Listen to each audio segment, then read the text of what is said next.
Instructions for accessing subtitles in a language other than English are included on our board meetings webpage as well as in the description below. Instrucciones para acceder a los subtítulos en un idioma que no sea el inglés se incluyen en nuestra página web de reuniones de la Junta, así como en la descripción a continuación. All right, good evening and welcome to the Ross Valley School District Board of Trustees regular meeting. Today is November 13th, 2024, and I am calling our meeting to order at 6:05. We have the following trustees present here at our district office, myself, Rachel Litwack, Daniel Cassidy, Chris Landels-Cobb, and Ryan O'Neill. Trustee Shelley Hamilton is not in attendance tonight. We also have our cabinet members, Tyler Graff and Chris Carson. The meeting is being live streamed via YouTube, and the link is on our website and on the agenda. There'll be a 60-second delay between the meeting and the YouTube live stream. An audio recording of the meeting will be made available to the public on our district website within 72 hours. Let's see. Public comments on closed session items will be heard prior to the board recessing into closed session. Once the public comment period's over, closed session will begin and no more comments will be taken. We have no public here at the moment, so I'm gonna go to our agenda. The first item is closed session, and I'm identifying the topic, closed session topics. The first one and only one is the Public Employee Performance Evaluation, title Superintendent, pursuant to Government Code Section 54957. And with that, there's no comment here to public, so I will recess to closed session at 6:06. All right, thank you and welcome back. We are reconvening in open session at 6:42 p.m. And our next item is reporting out from closed session. There was no vote taken, so there was no action in our closed session tonight. Our next item is C, procedural items. And the first item there is the Pledge of Allegiance and Democratic Reflection, which I don't have tonight. But if you would like to stand and join me for the pledge, you may. I pledge allegiance to the flag of the United States of America and to the republic for which it stands, one nation, under God, indivisible, with liberty and justice for all.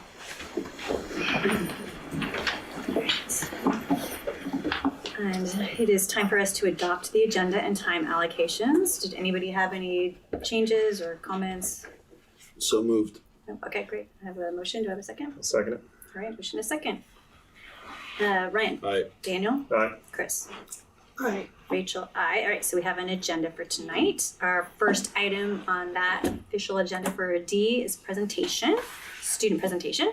Hidden Valley School 5th grade book clubs. So I will let you take it out. Yeah, all right. Thanks for having us here tonight. I think I know all of you, but I'm Eric Brandt. I've taught here for 25 years now, about 20 of them in 5th grade. So done a lot of, there you go. Done a lot of different literature things. The last few years, since I started teaching with Sarah here, the last 12 or 13 years, we've slowly built our book club literature unit up quite a bit, and just spend time really updating the books that we read and the ways that we do it, and that's what we're here to share with you tonight. And I'm Sarah Horkey. I'm a 5th grade teacher also. I've been teaching with Eric for about 13 years. I've been with the district for about 13 years, so I'm excited to share. So we began our search for different books before COVID, but I was introduced to a program called the Global Read Aloud Project, looking for books that had deeper meaning, or more relevant and realistic fiction. And this program was something I found online in a teacher chat group. And the person who began it was from Minnesota, and she wanted to connect with schools from around the world. So every year we connect. It got bigger and bigger and bigger. And over the last 3 to 4 years, we've really spent a lot of time using these books to be able to drive themes in our classroom for what we're teaching. The last I can go to the next slide, I Yeah. guess. I mean, we've used all these books in our classrooms as read-alouds, and then we've gone on to use them in smaller groups. So we've kind of, every year we get a new title. Last year the title was Thirst, there on the bottom. So we'll kind of tell you what we did last year and then what our goal is for the end of this year.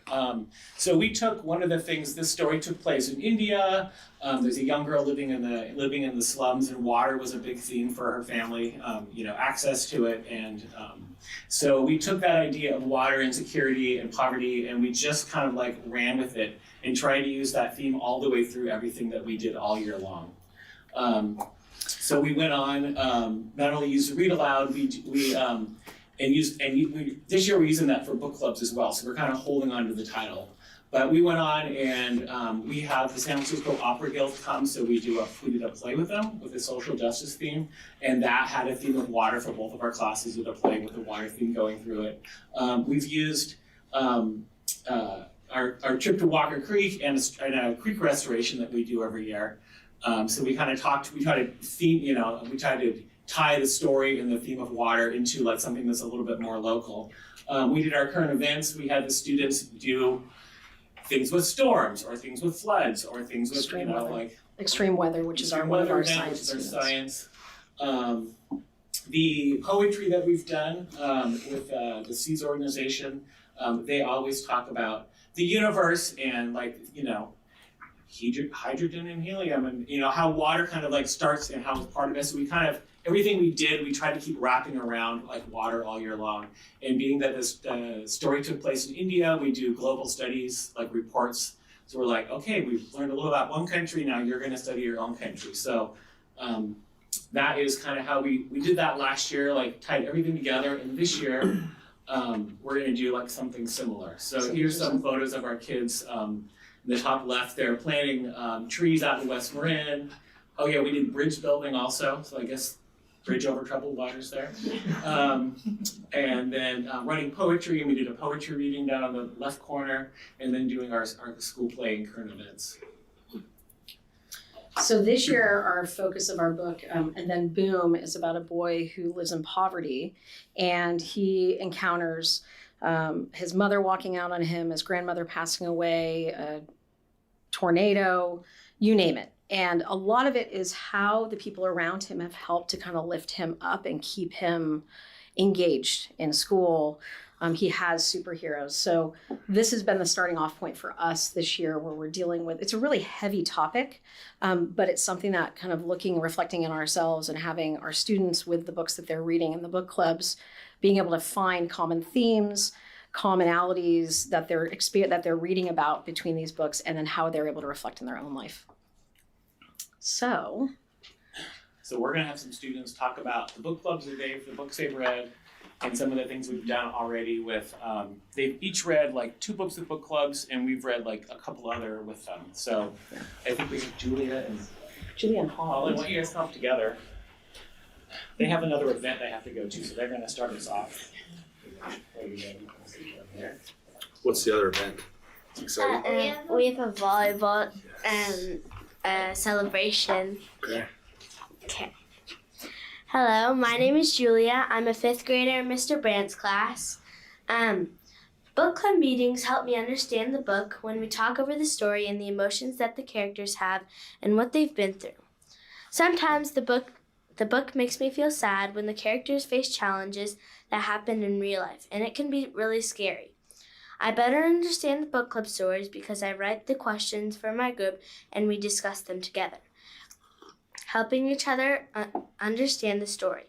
It's important to do that and to acknowledge the struggles that people have in real life. Like the book that I'm reading right now is Thirst. The protagonist is a girl that lives in the slums of India and gets water from a neighborhood water truck or a pump at the crack of dawn. Even after she gets water, she has to go back home and boil the water just to get it clean. That shows me that I'm lucky to have clean drinking water. It's hard for people in some places in the world even to have clean water. That's scary and sad. Book clubs have helped me appreciate that I can get clean water and warm showers and only taking 5 steps while hundreds of people struggle so much. It was hard to learn that people live in slums like this, but now I know. I feel more appreciation for what I have. Hello, my name's Holland. I'm a 5th grader in Miss Harkey's class. And after reading And Then Boom, I felt sad knowing there are so many people going through the same thing that Joe went through. From losing his grandma to having no food and no money, he has still persevered in every way he could, not giving up. Next time you pass by a homeless person, think about what you could do to make their day. Just by giving them water or some food, they would be so grateful. You may have food and water and a home, but homeless people don't. Just think, you can change people's day just by doing the smallest things.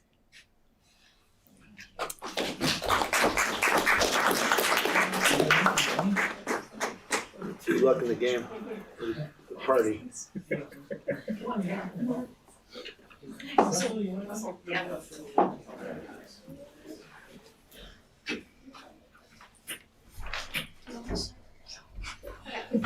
My name is Ian and I'm in Mr. Brand's class. This year we are reading a book called And Then Boom. It is about a kid named Joe that is living alone because his mom left him. Now he has to worry about stuff like how to get food and where to shower. In my book club, I'm reading Insignificant Events in the Life of a Cactus. It is about a girl named Avon who was born with no arms. Both the protagonists in these stories face many challenges. Avon has to deal with pointing and wondering why she has no arms. Joe has to see how to survive and try to look like nothing's wrong, even though his life is hard. Both these characters are getting tired of people saying, "Oh, poor thing," or "I feel bad for you."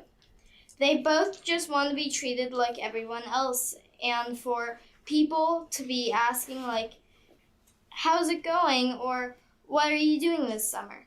These stories have taught me how to be grateful for what I have and how to better support people that face different struggles than me without just showing pity on them.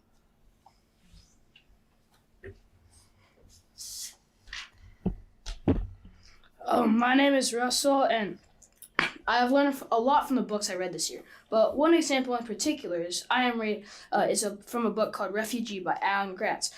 And from that book, there are some characters from some places around the world that are experiencing poverty. There's three main characters. One, Yosef, is a Jewish person living in Nazi Germany. Another main character, Isabel, is a Cuban in Cuba in 1994, and their financial situation is not very good. Another main character, Mahmoud, is a Syrian living in Syria in 2015. They are all getting forced to leave because it's unsafe. So that makes me realize places around the world, it's not always sunshine and rainbows. It makes me realize that I should be grateful for not being forced out of the place that I live.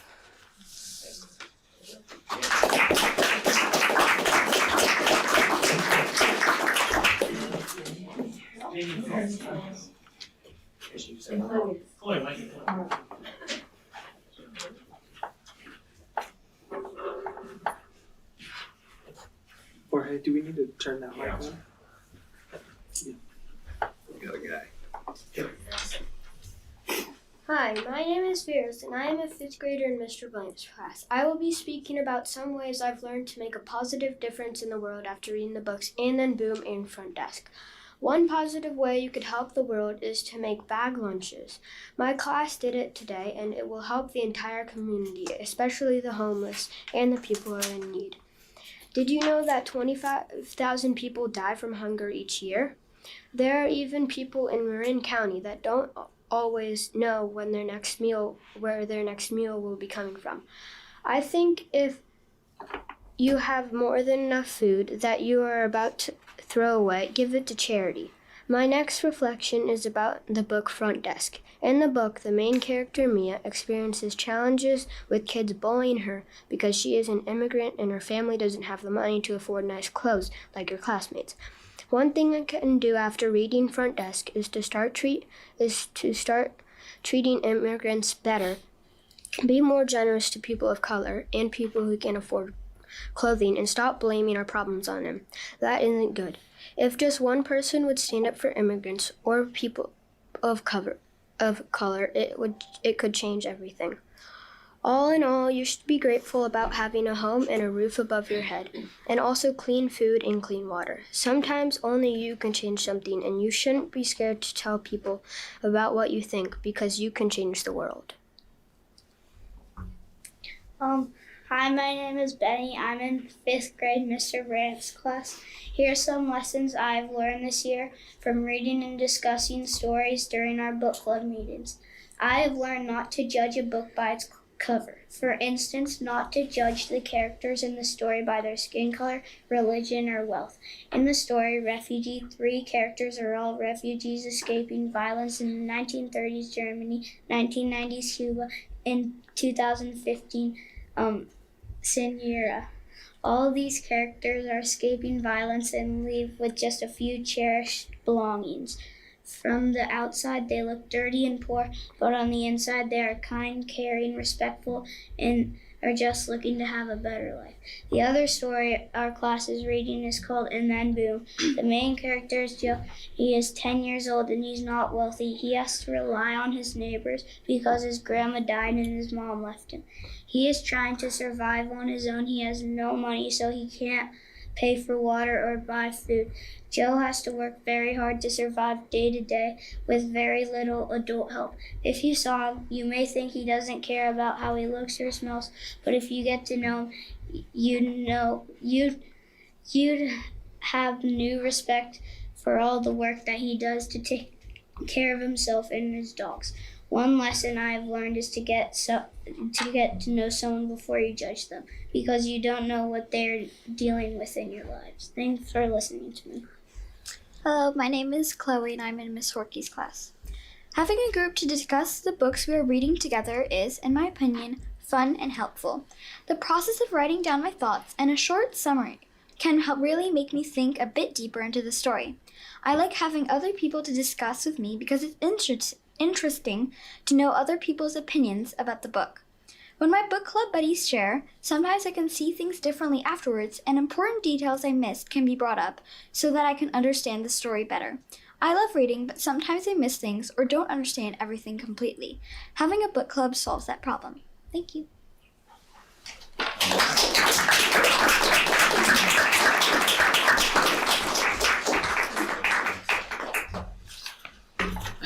All right. We're back. We're back. Over the rest of the year, we'll continue to do book clubs. We kind of start with books that are they're realistic and pretty current time-wise, and then we basically just keep moving back in history. So we do U.S. history. It's really hard in California to we're not going to Williamsburg or Jamestown. So having the kids really understand characters in life right now and then slowly move back in time. By the time we're reading revolutionary books or characters during colonial times, they're kind of ready for it and they can see past the different clothes or the way they're speaking. So we start now. We've tried to find, once again, probably half of these are from the Global Read Aloud. We kind of glommed onto those ones. And then we've added some graphic novel. We do a little graphic novel unit in the wintertime. And we found some books that are more than just, I don't know if you're familiar with Smile, like they're really deep. They're about immigrants or, Japanese internment. So we found some really meaty graphic novels to use as well. And what else? Then we move into American Revolution. Yeah. So by spring, we're in the American Revolution and spending that time really talking about history and having them understand history, because they've worked so much on understanding characters and how they develop. They really can spend time working on the history part. So that's it. All right, that's our piece, and then Ms. Fish can talk about. So how does this align with LCAP and school goals? First of all, just one of our school goals is high quality instruction. So if students have effective first instruction within their classroom, they're not going to need support later. But if they do, our second goal is meeting kids where they're at. And our third goal is family engagement, building community for students and family. So what does this look like? Like I said, effective instruction in the classroom. I can't understate the the time spent with teachers collaborating, because it's not just using research-based curriculum or knowing how to differentiate. This has taken years to develop, and at Hidden Valley, we're really fortunate that PE, the way our PE schedule is that each grade level has it at the same time. So third grade teachers have 2 planning periods per week to plan. And that's true of every grade level. The 5th grade team, because of music, they actually get 3 50-minute planning periods. And you can see just the level of instruction and the depth of teaching that happens with that. And students receiving support at their level, we call these activities high ceiling, low floor. So even if a student is a struggling reader, the conversation that happens in these book clubs, they understand the concepts or they can build from one another. One of the things they do in their book club, which just always fascinates me and I learn from, is the kids will ask a question of the other students in the book club. And so they might ask a question like, which character do you identify with? And then every child has to go around and answer. So they're always just thinking a little bit deeper. Building community for students and families. When we feel like we belong and are safe, we're willing to take risks. And when we take risks, then that's when we're actually learning and growing. This is true not only for our students and family, but also for our faculty as well. And I'm going to jump on that because like today this book we're reading right now is super depressing. It's really good, but it's a hard read. So, we decided, I'm like, we have to give some hope. So we went with Children for Change. We used to make lunches for St. Vincent's every year, a couple times during the year. And I'm like, I got to go do that again. So I reached out and my class made 50 lunches today and Miss Horky's class is doing it tomorrow. And I'm like, I don't have the bandwidth to do it, but I have all the information and I got some parents to help me collect all the food that we needed. People donated in my classroom and we did that today. And the kids loved it. It was a nice way to be like, write a little note. What would you write to Joe, the main character? You don't need to say, I'm sorry, but what do you want to give someone who's, this is their dinner tonight, is this PB&J and brownie and stuff. So that was definitely one way that we got the parents and the students all involved in a nice community outreach. Yeah, and I just want to hit on something Ian said. I don't know if you heard him, but or heard them. They said that I want to support somebody and not pity them. And it's such an important lesson that the 5th grade teachers really bring forth for the students. So evidence at Hidden Valley of the strong teaching, it's really, don't hold me to these scores next year because this is like unbelievable, phenomenal. But these are our CAS scores from 2024, from last year. 86% met and exceeded in 3rd grade in English language arts. In 4th grade, 85%. 5th grade, 82%. And you can see, look, so this is the cohort from 3rd grade to 4th grade to 5th grade. And here, so you can see the growth, grade to grade. And this is in math also. So 84% met or exceeded 3rd, 85 in 4th, 82 in 5th. And again, you can see the scores over time. There's only one other school in the entire Marin County that matched these scores, or matched or surpassed us. Slightly. And when I shared this evidence with the teachers, they were like, okay. And I said, you guys, my heart is warm. This is amazing. But it truly, to get scores like that is just shows a level of dedication and just development over years. So our site plan, in alignment with the LCAP goals, so some of our greatest progress is the scores, which I just talked about. All students at our school are receiving a social emotional school-wide curriculum. All classrooms have self-regulating tools available, so they either have like a box with tools or a corner where they can go to. And then we have school-wide assemblies and buddies to reinforce our learnings.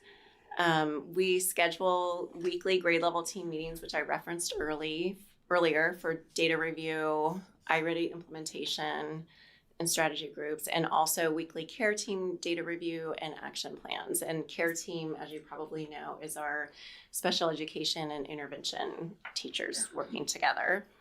And then our teacher learning teams, which are typically grade level teams that are working together to identify focal students, skill gap areas, and strategy groups.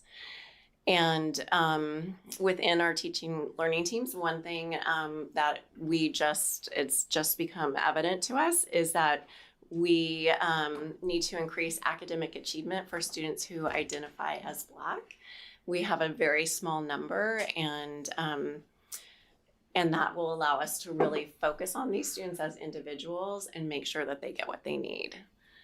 Our absenteeism, we have a 96, in the past school year had a 96% attendance rate, which isn't terrible, but it can be better. And when I studied our attendance, we have families that go on vacations or go for 3-day weekends. And so we're working to improve that. And just as an example, we have 18 independent study that are going out for next week. So I did the math, and 18 students and 5 days, it ends up being about $6,000 that we're saving in terms of ADA.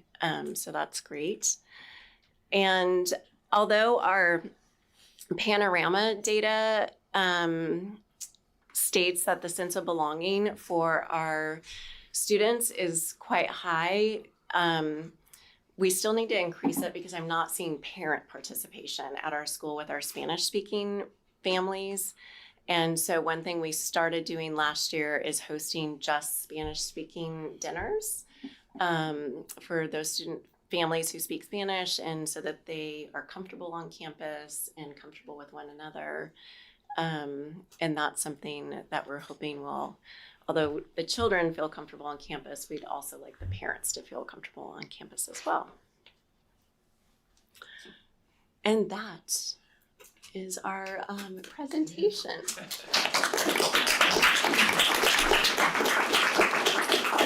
Any questions from anybody?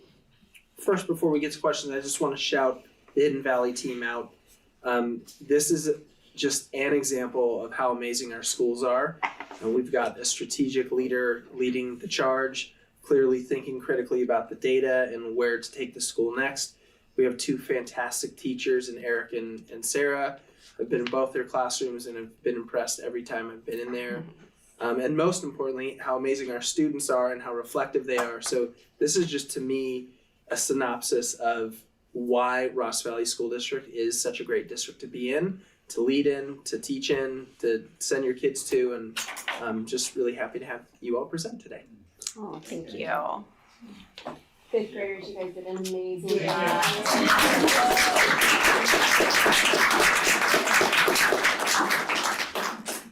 And fifth grade teachers, you too.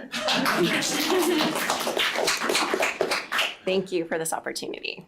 Did any of you have questions for any students or Yeah, teachers? the students, did you guys get to pick your books, or how do you get into groups?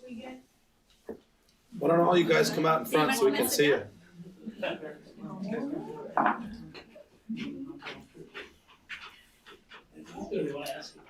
We know all your names. We can call you by name. We know where you live. So we get so our teachers assign us clubs, book club groups by a reading level, I think. I'm not 100% sure on that. But we don't know. Yeah. But do you guys get to pick the book, or they just assign you the book? They assign us the book. Okay. Do you guys usually like the books you read? Yeah. Yeah. Yeah. Oh, that's a quick answer. Is there anything that you wish you were learning about in these type of stories that you're not? I mean, I know it's easy for someone to put a great book in front of you, but is there anything in your minds that you're curious about that really hasn't been in front of you? And you don't have to answer it, but if that's the truth, do you feel comfortable enough to tell your teachers, maybe we could read a book about this? That's not true. Do you guys, you know what empathy is, right? Yes. The ability to, sitting here, I'm so grateful that we have teachers and students who are learning empathy and gratitude, especially at this time in our world. And I really hope that you continue to read about the fact that there are so many experiences in the world that we need to know regardless of where we are. And I think you're very lucky. And I would just want to commend your teachers especially for pushing that. Thank you. Very much. Thank you. I just wanted to say to Christy and the teachers and the parents, you guys obviously did a great job reading, but the importance of what all this accumulates for me is the mastery of community building, right? So what we're learning in the 5th grade seats, they're telling to the younger siblings that they'll get to this, right? And the older people in the schools are also learning about stories because they're learning about how it is affecting this 5th grade body. And the parents are hearing about these stories, right? And what you're really doing, Christy, with the scores and the kids and these stories is the most important thing in our whole task here, which is the larger part outside of school, which is community building. And so congratulations. I'm not surprised at these test scores. I'm not surprised that the teachers are getting these results, and I'm not surprised that kids are coming up and reading and understanding and handling tougher things. We don't need to throw softballs to children. We should basically break them in my opinion, to real life and teach them how to problem solve and teach others. So it's a real plus for community building, much bigger than just your school and your teachers. Well, I just wanted to say thank you to all of you students for coming up. It's very brave coming up here, and I really applaud you all doing that. You all were very eloquent and thoughtful, and I really appreciate you sharing what you felt and how you felt reading things. And I really like how you guys are approaching being in the world. So thank you for being here tonight, and your parents for supporting you, and the teachers and our principal. But it's a community effort, all of it. But you guys are doing awesome. So thank you for being here tonight. Before you go, I would love for the 5 of you to step up in front and get a picture at the board. And then Sarah and Eric and Christy, if you can join us, and we'll take a picture with the board. How about this? How about you sit in our seats? Because you're the future leaders. Come on over here. You're going to change the world. 5th graders for president 2028. We have a presidency. President. Oh, I wanted that. Here we go. Here we go. That's all. Don't miss out on the signature. You do have one.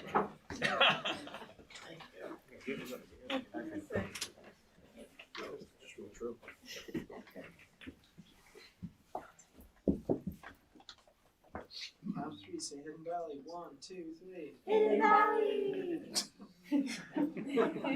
All right, we have some swirl gift certificates for our students as well. Thank you so much for presenting. Thank you, you did an excellent job. You know, they used to give out pencils. So ready to get the upgrade and show up. Thank you. You must hit the gavel to say meeting adjourned. Don't say it too loud. Meeting adjourned.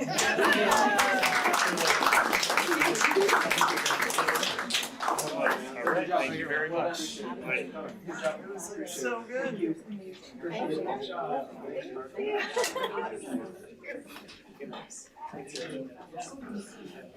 By the way, by far, that's the best part of this job. So thank you all. That was awesome. We'll have to do other stuff.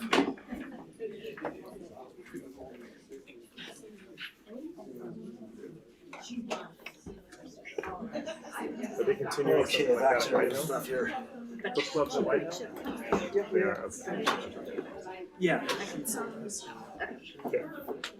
No. Bye, folks. You're blown away by this. Perfect. Perfect. Y'all good? We keep rolling? Yes. All right, so thank you so much, Dorset and Valley School. Our next item on our agenda is public comment regarding items not on the open session agenda. We have one comment card here from Judy Agnew.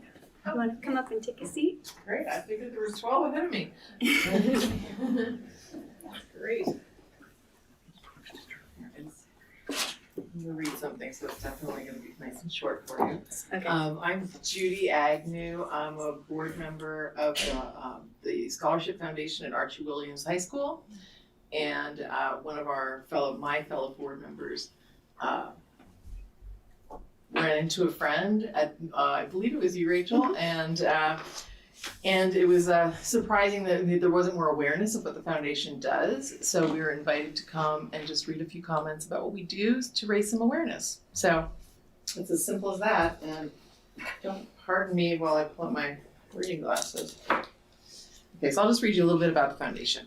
The Scholarship Foundation at Archie Williams High School recognizes Archie Williams High School student seniors for their outstanding achievement in high school, both academically and as members of the school and local community.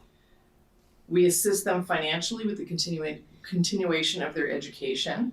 Each year, the Scholarship Foundation awards 21 $3,000 scholarships to graduating seniors. The foundation began in 1965 when then high school counselor Mike Convis awarded a $250 scholarship in the memory of a student named Daniel Joseph Baca, who had passed away.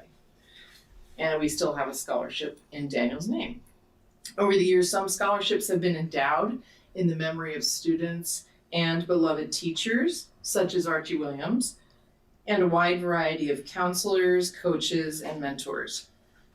Each year, scholarships are funded through the endowment income and donations from the local community, with many supporters choosing to honor current or past Archie Williams students, faculty, or administrators with their gifts. And I'd just like to say it's really sweet. Each year we get these beautiful notes from people with donations honoring existing scholarship, names with scholarships with people's names on them, or other people in the community who they want to honor. And it's just a very, it's a touching process to be a part of. We're really grateful for the community's generosity, and we are run by a completely volunteer board of directors. Our website is scholarshipfoundationawhs.org. And should anyone from the community like to get involved, we are looking to add someone to the board who has legal experience or background. We currently do not have a lawyer on our board. And we also currently have a dollar for dollar matching gift challenge in the works till December 31st. And we're trying to raise money for this year's scholarships to be awarded in June. So if you have any questions, I'd be happy to answer them, but really just trying to raise a little bit more awareness. The Falcon Foundation funds ongoing activities at the school, and we certainly don't want to compete with them. That is obviously the top priority for families at the school. But there are a lot of people in the community who could also support graduating seniors, so we want to make sure we're in front of them. So that is all I have for you. Does anyone have any questions? I have one quick question. You mentioned 31 scholarships for $3,000. If you were to increase the amount, would the number of scholarships increase or the amount of the scholarship? The number of scholarships isn't set in stone. About half of them are endowed, so they would not change. So we could reduce the number. We really don't want to. In fact, we added one last year when a family came forward to completely endow a new scholarship. Mm-hmm. So we do have that happen occasionally.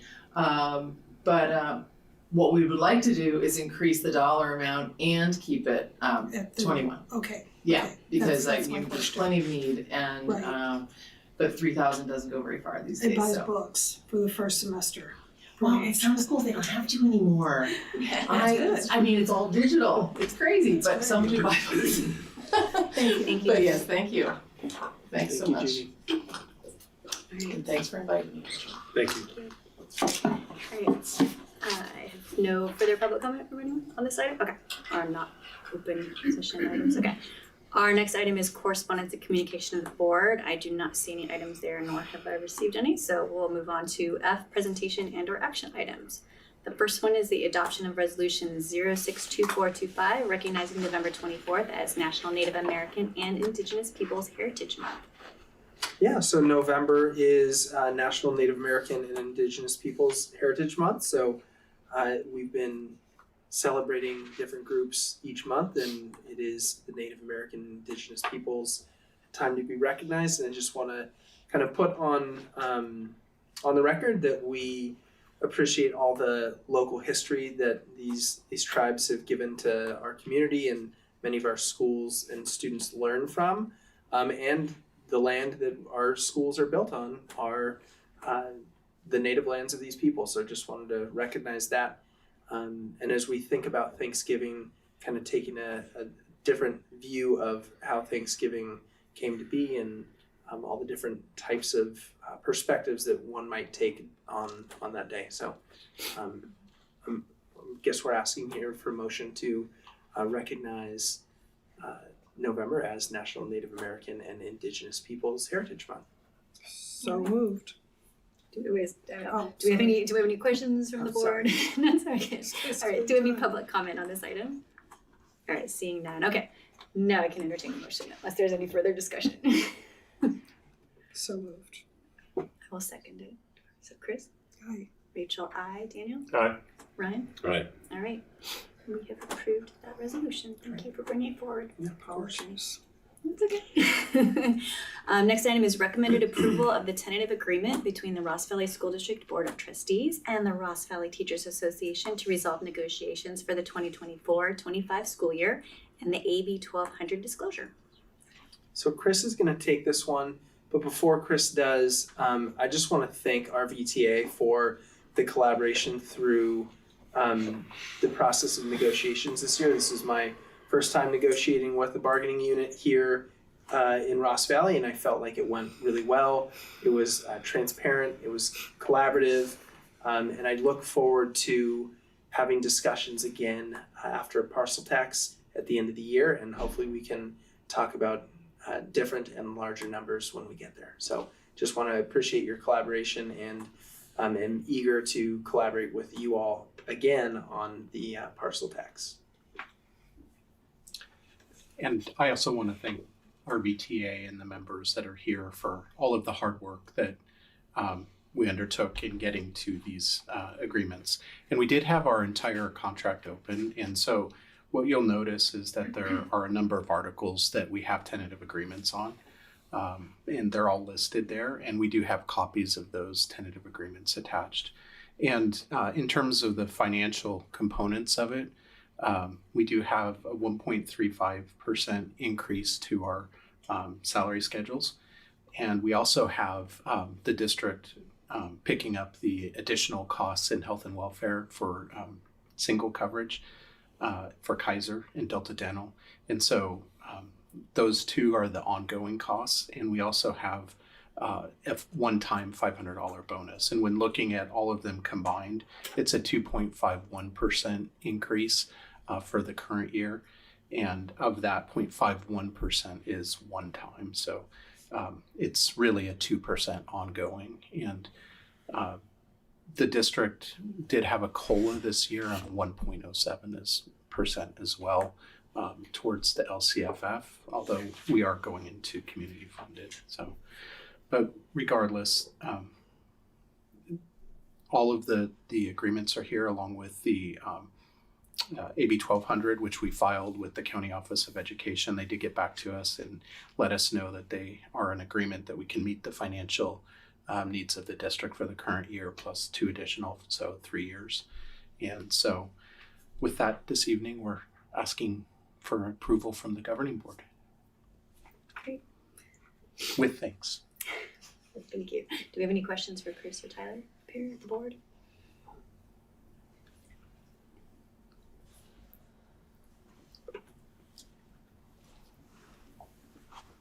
I don't have any questions this time. Questions or comments, or? We'll do comments after public comment. Okay. For discussion. All right, so if we don't have any questions for clarification, I will bring it up for public comment. And I have one card, but anyone else after Christina Workman may also comment if you would like to. So Christina, if you want to come on. Good evening, Christina Workman, Hidden Valley teacher and RVTA co-vice president. We are grateful, as Tyler shared, for the collaboration, honesty, and transparency that our negotiation team had with Superintendent Graff throughout the bargaining process. While our RVTA members voted to ratify these tentative agreements that hopefully you will approve, this was not a unanimous vote. Members are fearful of historic patterns repeating. We have been trying to break free from the pattern of starting the school year without a negotiated contract, and that is why our members voted to pass this contract, not because we think the wage increase is acceptable. We want to make it clear to the community that the increase in salary is not meeting a livable wage, and that we really all do need to work together to pass the spring parcel tax. And all RVSD educators need to benefit from a significant wage increase so that we are no longer the lowest paid district in the county.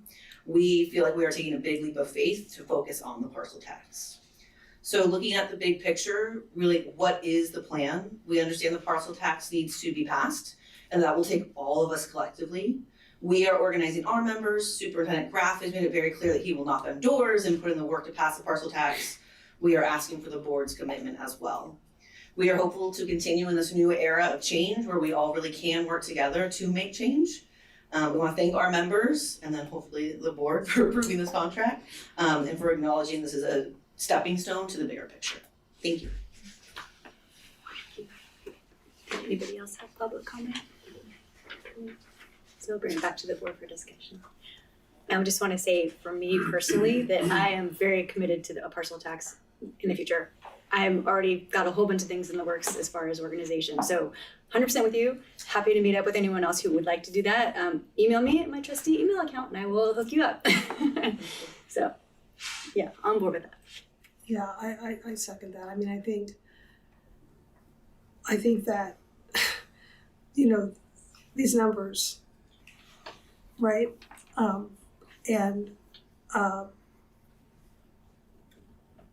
We can only do as better as what we have to do better with. And I do agree that the parcel tax is something that we all have to get behind, and really am so happy that we have the momentum to say the teachers are, you know, I'm gonna be knocking on doors as well. I just want to continue to let the teachers know that as I sit here individually as a board member, my hope is that when I step down, I've left you in a better place than when I came. Okay, that is my goal. So thank you. And we are all in this together. There's no us versus them, okay? So thank you. I'm personally pleased that this is being framed as a we problem, because this is a math equation. This isn't a social experiment. It's a math equation. And I, for the first time in the last year, 18 months, I kind of felt as the oldest trustee on this board that the tenor of working together was starting to divide. And I'd never seen that before. We had always had a very good relationship with teachers, even though they knew that this topic was very difficult. And about 18 months ago, maybe 2 years, it turned into an us versus them problem. And I'm like, wow, you know, and as volunteers, it's really tough to be back here because I'm certainly not pulling the lever of funding for our schools. I'm certainly not the person who's saying you don't deserve more. But I was very dismayed as a board member watching that this became an us versus them problem. So the transparency part I think is key. And I think we talked about the ability to, you know, open the hood of the car, show them the math, show them where the funding is, show them what we cut to get what we need. This is a business. We are in the business of people. But at the end of the day, it's a math equation. And so I'm really happy to hear the we word because I think that realistically, none of these volunteers up here with me are trying to, you know, not get the teachers everything that we can. So, and I also know that if you want to be successful, especially at a parcel tax, which we just watched these parcel taxes get beat up in the public, we better come as a united front, you know, because if we don't, if it becomes an us versus them problem, or the teachers versus the community problem, or we're going to be back here with a big problem. So I like the discussion. I like to hear the we, and it's going to take a lot of lifting, and it's going to take a lot of communication, and it's going to take a lot of work. But if we all do it together, I think we can be very successful. So it's nice to hear the we versus the division for me. Well, I've been out in the community, and I think probably Daniel has also been out a lot in the community, and I think a lot of it is just information. People don't understand, and I've talked to so many people about the budget. A lot of people who are retired in our community and don't have kids in our schools, who don't get our emails from Parent Square, but being out there and talking to so many people, everyone's supportive. So I think we've got a community that will always support our teachers in our schools, and so I know that if we just talk to them and let them know and understand, I think it'll be very easy to get a parcel tax passed when there's a full understanding of what the repercussions are. And people love our schools; they're great. And I think that we just need to tell people.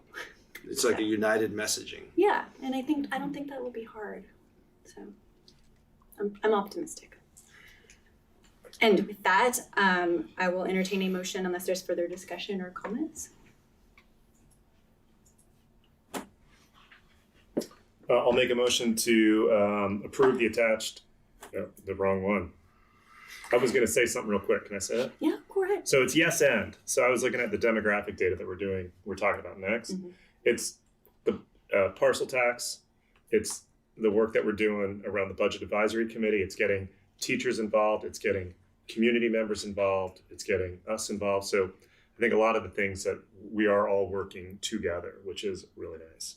But the demographic data is going to be interesting too, because butts and seats, right? That matters a lot as well. How are we communicating that? How are we talking about all the great things that we're doing academically? What are our outcomes? So I wanted to make sure I talked about the demographic. So it all ties in though too, because they were talking about in that presentation with Hidden Valley, they were looking at attendance and how they get rid of reducing chronic absenteeism. All those things matter, and we're working on all of them. So this is the first time I've seen this open dialogue about absenteeism and how it does affect the bottom line. I've never seen that before, and we're all on board together with that. And that is a great article and a great sell that we have to be working on. So I'm feeling hopeful. All right, sorry to interrupt you. So with that, I would like to recommend the Board of Trustees approve the tentative agreement between the Ross Valley School District Board of Trustees and the Ross Valley Teachers Association to resolve negotiations for the 2024-2025 school year and the AB 1200 disclosure. I will second. All right. I have a motion and a second. Daniel? Aye. Chris? Aye. Ryan? Aye. Rachel? Aye. I want to just say thank you once more to RVTA. Thank you. And to the negotiating parties. It's much appreciated. All right, moving on, public disclosure or sunshining and district acceptance of the initial contract proposal for the 2024-25 school year from the California School Employees Association, Golden Hines Chapter 719 CSEA, to the Ross Valley School District RVSD. Chris will take this one. Thank you, Chris. So this is just the sunshine of the proposal at the starting point for the negotiations for the 24-25 school year with the California School Employees Association, which is the local classified bargaining group. And so this is their initial start of negotiations for the current year. We just completed negotiations with the Teachers Association, which you literally just approved. And so now we're starting with the classified. And what they're requesting within their proposal is it also is a full reopener, and you'll see that all listed. And they're also asking for some specific language, which we don't know what the language is, just that they're telling us which sections of the contract they want to open up.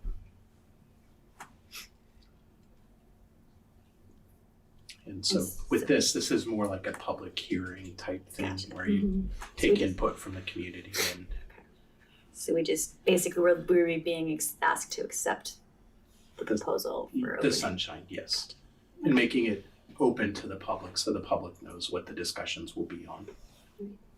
Do we have any questions from the board? For the holidays, requested days off for school, or are they just recognition? No, that they would actually be requested days off. Days So, off, okay. yeah. Any other questions? If not, I will go up for public comment. Do we have any public comment on this item? No? All right. Seeing none, I'll bring it back to the board for discussion if we have any on this item. And we're going to get more information about this as we go, right? Yeah. So, okay. So what we'll do is we'll go into negotiations just like we did with RVTA, and we'll discuss language on certain things, and then compensation, and then we'll come back to you for authority on compensation and similar vote to approve the contract. Maybe another discussion here? If not, I'll entertain a motion. I'll make a motion that the board accept the California School Employees Association Golden Hind Chapter 719 initial contract proposal for the 2024-2025 school year. I will second it. Daniel? Aye. Rachel? Aye. Chris? Aye. And Ryan? Aye. All right, great. Okay, thank you for bringing that up. Next item is California Assessment of Student Performance and Progress, or CASP. Thank you. Thank you. Great. So Julie's going to take this one on, but before I hand it over to Julie, I just want to thank Julia for all the work she's doing for professional development, her leadership of the principals. I also want to, make sure Marcy gets credit for the work that she did in her leadership last year. These really are results for the work that was done last year. So the cabinet team, special ed team, our general ed teachers, Marcy's leadership, our principals, and ultimately our teachers teaching kids in the classroom each and every day. I think this is an exciting report for me to listen to. I think there's a lot of good news in here and some good next steps for us to follow up on. But Julie's been doing an excellent job leading the teaching and learning department of our district. So Julie, take it away. Well, thank you. All right, always excited to talk about data. One of my favorite things. So just recognizing that all of this work around data is to help us understand how our kids are doing, both as a big group and smaller groups and individuals, and that is all in alignment with our LCAP goal, which is that all of our students will receive highly engaging research-based instruction to develop proficiency in grade level standards and skills. Through high-quality instruction and targeted supports and interventions, we will eliminate and or reduce the predictability of learning outcomes based on race, disability, home language, and socioeconomic status. And I always look at this, that like shrinking that opportunity gap as our North Star. It is the North Star of public education. And we've taken some good steps forward. And this is something I've talked about in the past, but really when we talk about data and thinking about different kinds of data. So CASP data, which is the majority of what I'm reporting on this evening, is big data, right? And what it does is it helps you understand patterns of achievement. It's kind of a bird's eye view. And it gives the leaders within the district, principals and those of us in the district office, a good sense of direction of where we need to go next. But we also have other assessments that we use in our district that are more like map data that really give us more information about next best instruction. And then we also talk about street data, which is where we really get to know not just that tip of the iceberg of a child that you can see really easily and quickly, but that you're taking the time to lean in and listen deeply and understand the whole of who a child is. Because when we know our children really, really well, that is when we are best able to serve them. And when they're going to really succeed. And then this next few slides is just a little bit of background on assessments, just reminding us that we use multiple measures in Ross Valley, different types of assessments, we have benchmark assessments, and that CASP is one snapshot, but we have a whole big group of assessments that create that picture of how a kid is doing. And the CASP includes mathematics and English language arts, and we also have a science assessment that we are reporting on. And then within the CASP, students can achieve within different levels. What we hope for is that students will meet or exceed the standard, so levels 3 and 4. Something that's important to realize, we're reporting based on levels, but inside those levels, there's space in there and there's a continuum. And so we also look for kids of, well, how close are they to meeting the standard? They may be in that standard nearly met zone, but they may be really, really close. So that's important as well. And then this slide just gives you a sense of our local assessments that we have in place. We've talked a lot about iReady, which is a diagnostic assessment. We administered our first really official iReady assessment at the beginning of this year, and teachers have been using that data to help inform instruction. We have iReady for both reading and mathematics.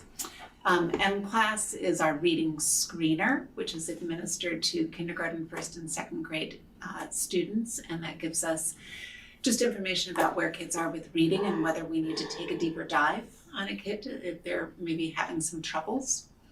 We have a spelling inventory that we administer that helps us understand where students are within the phonics progression and the spelling progression. We do on-demand writings. ESGI is used by TK, kindergarten and first grade, and that's an assessment system that houses small teacher-administered one-to-one assessments on mostly on phonics, some on numeracy, cardinality, that sort of thing. And then in math, we have our Bridges unit assessments, number corner checkpoints. Again, iReady and the MDTP is something that our middle school students take at the end of the year. It's a readiness assessment that helps us to understand what math course is most appropriate for each child. Julia, how are we assessing science? Because I know that's one of the scores. Well, classroom curriculum-based assessments, and then also the CAST. The CAST is that big picture one, kind of the equivalent of the CAST.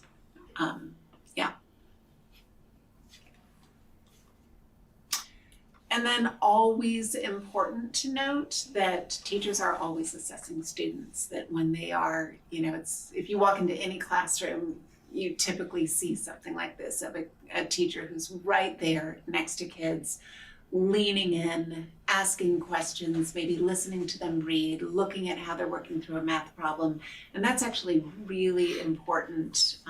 I would call it street data, but just a really important component of assessment and how teachers really get to know where their students are.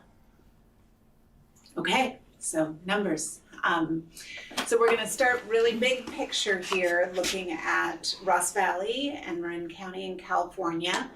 And the 3 bars there are showing the percentage of students who met or exceeded the standard in 2019, which is the last test before the pandemic hit. So that's our pre-pandemic score. And then the green is last year, 2023, or I guess the year before. And then the yellow is our most current scores, the 2024 scores.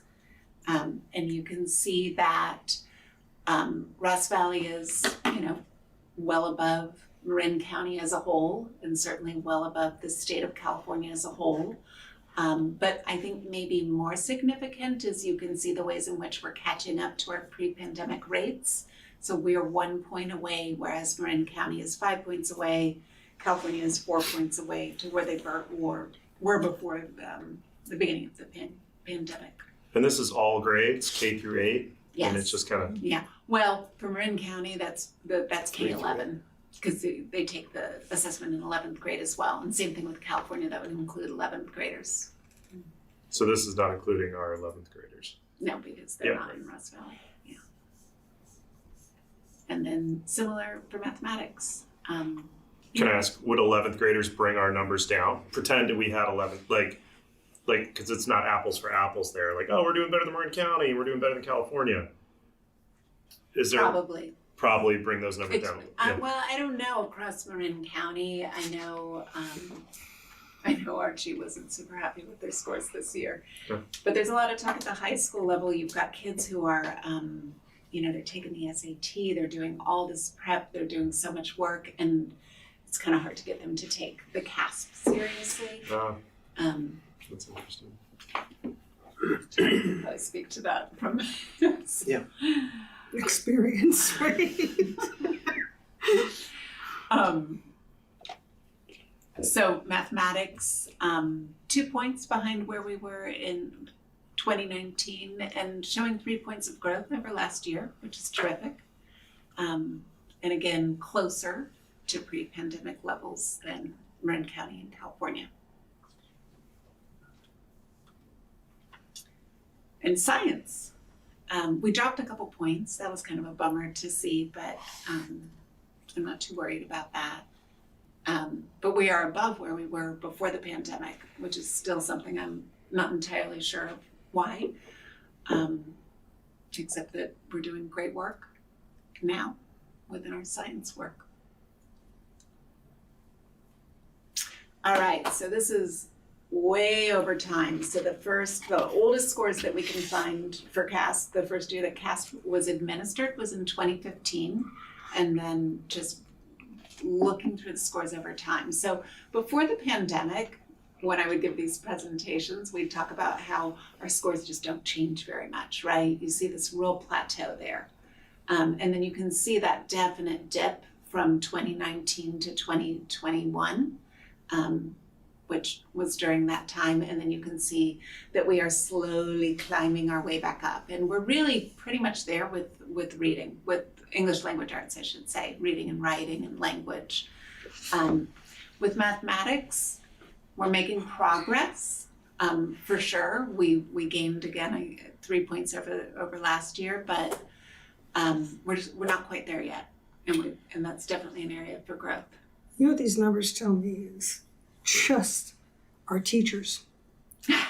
Our teachers. Mm-hmm. Because we all know when we lived through this pandemic and we had to homeschool, the kids lost that That's right. big picture to the street level, interaction. These are our teachers. Mm-hmm. And it's just amazing. Yeah, what they do day in and day out is really critical and makes a huge difference. And for when you look at the impact of the pandemic on ELA and math, there's more distance there with the mathematics, and one of the reasons that people talk about is that at home parents kind of knew what to do with reading more. They knew to read with their kids and felt more comfortable maybe with that in terms of home teaching, whereas the mathematics, a lot of it, wasn't necessarily something that was easy for parents to step into. And even science too. We all can approach science differently, but what comes out without the numbers, it's different, right? Yeah. What is it like for kids that weren't impacted in school in the pandemic? So like first grade, second grade scores today versus pre-pandemic for those cohorts? Well, CASP starts in third grade. Third grade, okay, so maybe the third grade. So a few slides down the way, you're gonna see some cohorts, and I think that might answer your question. If not, let me know and I'll take another stab at it. Because I just wonder how much that would have affected students that weren't in school. Well, teachers talk about still feeling impact on kids. A lot of it is social emotional. The social, which is absolutely linked to academics, right? And in the upper grades, I would say we've seen more gaps around mathematics than we have around English language arts, just in terms of learning that was unfinished and missed. To Chris's point, parents can say, go read a book, but we can't help with new math. Yeah. Or the earth isn't flat. Very scary.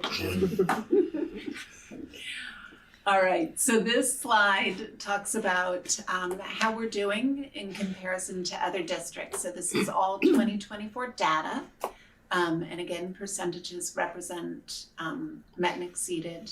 And then there's a separate bar graph there for English language arts, one for math, and one for science. And I'd love to just particularly point out how strong Ross Valley is right now with English language arts. Kind of topping our similar districts.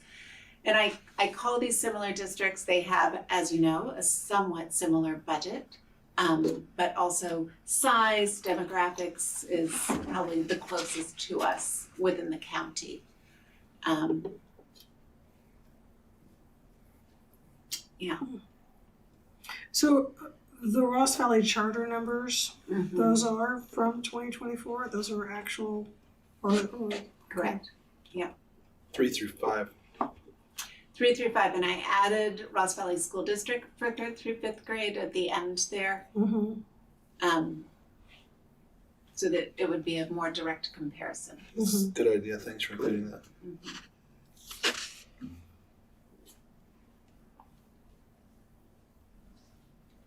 So kind of ballpark in there with our neighboring districts. Or ahead. Or ahead, yeah.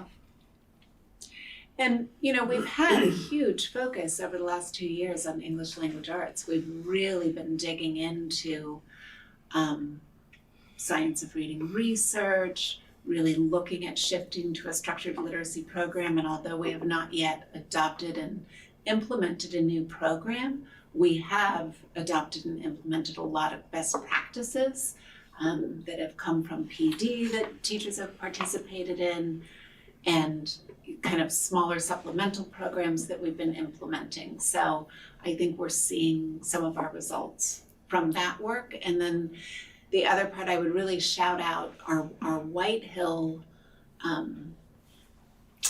ELA scores are really strong, and I know that they've been so focused on their priority standards work and really figuring out what the most critical standards are for students to learn and how to deliver that instruction, and then how to assess to make sure they got it, and then to figure out what to do with the kids that didn't get it and what to do with the kids that did get it and need a little more. And so I think we're beginning to see results from that really important work that's actually happening across the district. Have we thought, or I don't know if you probably have already done this, but have you reached out to Kentfield or Larkspur about their math? Because they do have higher numbers, like see maybe what their departments are doing, or if there are certain things that they're using that maybe we could adopt or trial or... I have had some conversations with them, and we are, one thing I will say, they do have math intervention teachers, which this year we have math intervention at White Hill, but we don't have elementary math intervention, so that's one piece that's missing for us. It's a budget issue, unfortunately. And actually it's one of the reasons we're happy to have iReady, because iReady's personalized instruction includes mathematics. And so it is an intervention or enrichment to actually program for students. And we will see what the impact of that is. Thank you. Are there any data on how White Hill compares to the other middle schools across the districts? Yeah. One thing I'm noticing here too is when you look at the RVSD 3.8, you see math at 67%, but then when you look at just the 3.5, it's at 73%. So what that tells me is that middle school math, as it starts to get more challenging, could be making our numbers go down a little bit, and that could be a part of this comparison to Kentfield or Larkspur or Madera. How many sections of algebra do they have? How many kids do they have in compressed math? Like that could be a part of the story, but I don't know that for sure. Interesting. I think one of the things that we have worked on in San Rafael with the compressed math and the Algebra 1 in middle school is making sure that it's demographically representative of the school, so it's not disproportionately affluent students or white students, but our Black, our brown, our low income, our English language learner students were represented in that advanced portion. And I think if we look to expand that, we have to make sure we're paying particular attention to that. Those are definitely conversations that we've had and something that we continue to keep our eye on. And also a recognition that we don't want middle school math to be a gatekeeper. So when we have students and families that really feel like they can step forward and dig in, we really try to support students with that. And compressed math is that, so 6th grade, our math is heterogeneous. All students take 6th grade math. But then when they move to 7th grade, some students take an accelerated pathway where the work of 2 years is compacted into, or really 3 years is compacted into 2 years. Which we're not saying that's a bad thing, right? That's a good Right. thing for the right students that are taking that. If it's a fit for kids, Great. it's fine. Some of our kids belong in algebra in the 8th grade because the best reason is because they want it and love it. Students who really just enjoy that mathematics. Some of the research shows that if students advance in math too early, it can actually developmentally set them back down the road. So you only want to accelerate students when they're ready. One of the first times is in 7th grade or 8th grade, and different high schools have different other pathways that might have a summer geometry class or a compressed algebra 2 geometry. So there's other ways that you could accelerate. If your student didn't make the acceleration in 7th grade, it's not the last time. There's other places that, depending on the high school they go to, that there's acceleration points in high school. That's a conversation we have all the time at Whitehill and that we have with Archie. And, I go back to when I was a part of the Whitehill math department, we would follow our kids all the way through their senior year and see, well, what did they do? What did they choose? These kids that were accelerated, do they stick with it? And some kids don't, and that's a conversation I would have with parents, that you don't want to top out in middle school. You're better off kind of waiting and having that push later on, because that's when it counts a little bit more. I can talk about math all night. All right, this is our cohort data. So going straight across, that first row shows our current 5th graders. And so of course they have not yet this year taken the CASP, but when they were in 3rd grade, 73.1% of them met and exceeded standards for ELA. And in 4th grade, that number went up to 79.8%. And I think if you follow each of those cohorts, you can see that there really is this trend of overall increasing over time or holding steady, which is really impressive with middle school because typically scores begin to drop a little bit in middle school. So these are, in my mind, very strong. And that red line shows where the pandemic hit.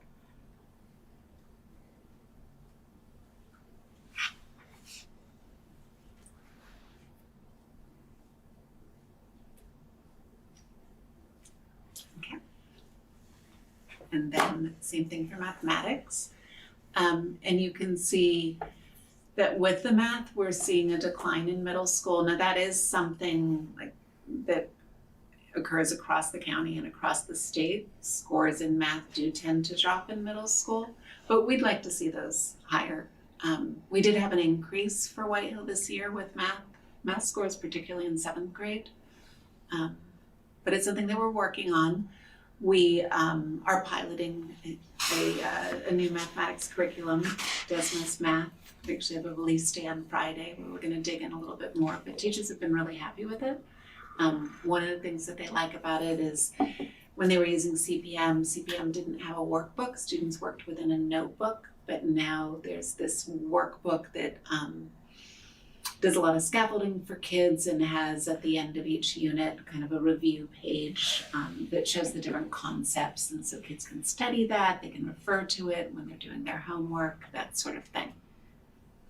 And then at the elementary level, our PD day in November 1st, we were working on priority standards in math, and it was actually just such a fantastic day. We took every standard in mathematics and we had them on cards, and the teachers went through this sorting process where they were really working to determine which were of the highest priority And then they met with the grade level above and the grade level below to kind of look for that alignment so that we have a really clear progression as we're moving through the grades. And just fantastic conversations going on about the teaching of mathematics. What's a typical difference in year over year, like almost a standard deviation between sixth graders or fifth graders? Because you can see the sixth graders, the current seventh graders have a 61.7 in math, right? Right. Because in sixth grade they scored 61.7. The current eighth graders in sixth grade scored almost 65%, so a bit higher than this year. But then the 2022 sixth graders were 56%. Are those acceptable differences in I mean, when you look at those current ninth graders, that's not the score that we would want to see, right? We would want to see. Yeah, the current ninth, yes, Yeah. right, yeah, the eighth graders, yes, the current ninth graders. But if we look at that sixth grade cohort or the fifth grade cohort, where it's not the current fifth, but everybody's fifth grade. Oh, you're saying just the fifth grade? Yeah. So, like, what is a standard? Like, the current sixth graders who were tested last year in fifth grade have a 70%. The current seventh graders, when they were in fifth grade, had a 63%. That's a 7-point difference. Is that a standard deviation? Is that an acceptable state? Like, okay, yeah, it's going to give or take 5% points every year, or because at the current eighth graders. That's what happens sometimes with cohort, right? Like when you look at the difference, if you go back to that slide where it showed mathematics over time, right, yeah. And we had that kind of plateau, but if you took any one of those years and looked at cohorts, they might be showing up in different spots. And there's lots of reasons for that, potential reasons for why that might be. I mean, typically scores start to dip, actually typically in the state or in Marin, in the bigger groups, a little bit in fifth grade, a little bit more in sixth. There is a drop in middle school for sure. You're not seeing that. I mean, we've sometimes had kids, we saw Hidden Valley scores, right? All in the mid 80s for mathematics. Well, you don't really see that in middle school typically. And I think fifth grade is when you need a lot more reading to do well in math. Right, so math. And the math is harder. Yeah, it's totally. It's not the same test every year. Yeah. You're beginning with, really working with addition and addition facts and that kind of thing, and then as you're moving into middle school and you're starting to talk about linear equations and, proportional reasoning and really big, difficult concepts, and that's it's that interesting time where some parents will say, I can't help my kid with the math because I don't know this math anymore. So that, that is just to say it's hard math. I always used to say as a sixth grade teacher, that sixth grade was kind of your last year of your math in your pocket math, right? Like this is your walking around math that pretty much every adult needs to use to make it through life, to build a new deck and, go to the grocery store, all of those kinds of things, and then it starts becoming more complex.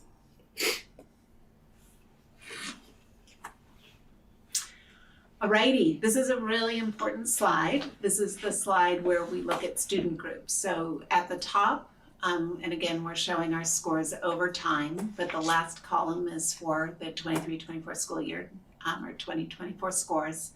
So 77% of our students met or exceeded the standard in ELA, but when you break that down by student group, it shifts a little bit.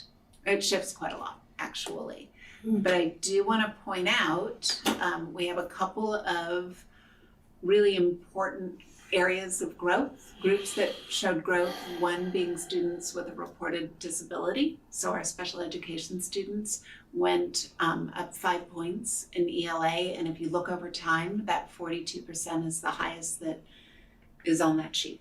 So that's really, really good news. I'm sure Eric's really happy about that. And then it kind of knocks my socks off there, the economically disadvantaged students who experience economic hardship, going up to 60%. That's a really great number, and it's a 16% increase. And that's a big deal. That goes back to that North Star. I was in a meeting today with our intervention teacher team, so 5 teachers, and they were having the conversation about how in the students that they were working with and providing that extra support for, that students who are experiencing economic hardship, that was the #1 indicator. That was the pattern of kids who were really needing more help, which makes sense, right? These are families that may be experiencing challenges where they can't at home provide the same level of support. And then we are still working on how to support our multilingual learners, our students who are developing their English language. We did go down for our reclassified fluent English learners. These are our students who entered into Ross Valley as multilingual students and then tested out of the English language development program. And so these are kids that we're saying, okay, they got it, they're fluent in English, and we want to see as much success there as we can for those kiddos. So that's just something that we're focused on right now, of seeing who these kids are and what we can do for them to help them to progress more. And then similar in math, we again saw an even larger increase, 8 points there for reported disability, and I think it's 15 points for our socioeconomically disadvantaged students, which, that's amazing. And we actually went up for our reclassified fluent English proficient students, but the red is because we're just not there where we were pre-pandemic. Pre-pandemic, we had other districts calling us saying, what are you doing with these kids? You're showing so much progress. So I want to get us back there. Red Bull. We're getting there. We're going up. All right. This slide is just a reminder of what we do to support kids who aren't meeting standards, and that there are those tier 1 interventions. Those are universal. They're available to all kids. They're in the classroom. Teachers engage in them every day. All kinds of strategies that we know are good for all kinds of kids. Tier 2 can sometimes it's in the class and it's a teacher sitting with a group of small group of students or an individual student working with them, and sometimes it's the intervention teacher that's pulling those students out or pushing into the classroom. And then those tier 3 are our students typically who are being served in the resource program or the SDC. But everybody's working together to provide supports for kids and figure out what the right supports and right moves are. And a lot of that takes place in our care team meetings that now take place weekly on every campus. So every week, principals are meeting with special education staff, with intervention teachers, with other support staff, sometimes gen ed teachers, and looking at the kids in the school and saying, okay, who are we worried about? What can we do? What's our plan? And I think that's... Julie, real quick for you guys, Tyler gave this presentation last week, special education thing. About 80% of our students are in tier 1, right? About 10 to 15% of students might qualify for tier 2. Am I paraphrasing correctly? And about 5% of our students might fall into tier 3. Just to give you guys a perspective of the numbers of students in approximate these tiers. There's usually a little more than 2. The tier 3 is closer to 10. Districts usually have about 10 to 12% of their students in special education. We're right in that zone as well. Tier 2, it could be 10 to 15%, and then it could be anywhere between 75 and 85% for tier 1. But yeah. I thought that was helpful just to figure out, again, the numbers behind these. And then just what are we working on? We have full implementation of our iReady diagnostic assessment for K through 8. We're there with K5 and 6-8, decided to move forward with a full pilot. So they're doing exactly the same thing that K5 is doing, administering the assessment 3 times a year. The next one will be in January. Identification of priority standards. White Hill has done a beautiful job with this and it's kind of led the way, and We made it through our math standards in November, and in January, we'll be working on our English language arts standards. We have an amazing instructional coach, Melina Ohlenberger, who is working all the time with teachers on providing that Tier 1 and Tier 2 in classroom support. We have teachers working in learning teams.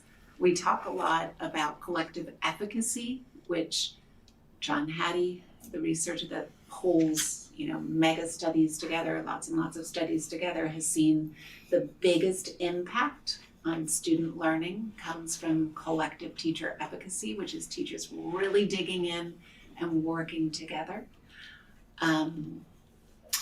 We are piloting a new ELA program. We're piloting a new middle school math program. We've been working on our English language development class at Whitehill.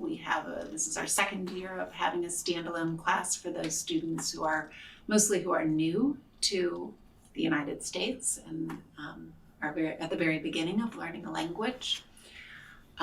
We have a team, they met today, of intervention and English language development teachers that meets every month to talk about best practices.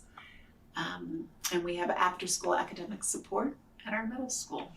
And I'm sure there's other bullets that I could add on there as well. But we're doing really good work, and I keep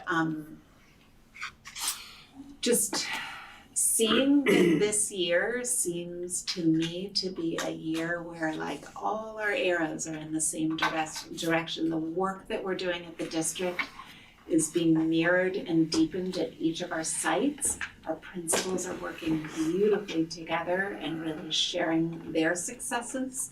And that's what this work is about, is figuring out what works for kids and then making sure everybody knows that so that they can implement it as well. I just want to mention that we have a lot of really great things going on, and this slide is a good example of all the work that our teams are doing, our teachers, our administrators, our cabinet, and it's all aligned to the areas that we see are areas of need. So the fact that we have these plans is really exciting for me, and I think one thing that came up at the town hall last week was a parent, we talked a little bit about this, and the parent was like, wow, I wish I had known all that great stuff's going on. So I think one of the things we need to do a little bit better job of is marketing all these great things, all the plans that we have, all the things we're working on, just so our parent community knows how great our schools are and all the things that we're focused on. And maybe not even the parent community, it's just the community. I was just gonna say People in Ross Valley need to know. Yep. I look at my neighborhood and there's probably half the people don't have kids in our district, so they have no idea. Right. Nice report. Was that 10 slides? How many did we count the slides? I got permission to go over. 20. Tyler.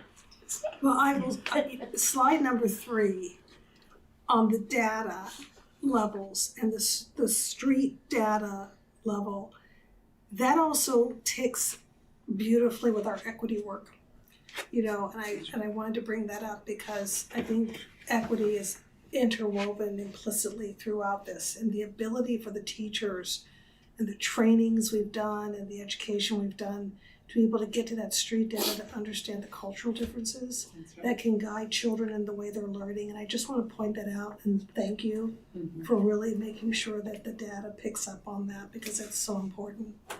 That's the strength of having that kind of street data approach, is that it's absolutely asset-based. Right. And really learning, what do these kids bring with them? Exactly. That is so good and so amazing. Yeah, and getting the best of them for what they bring to the table. That's right. That's really great. I think that'll help our numbers too in the long run, especially on the ELA side. Yeah, thank you. This is great.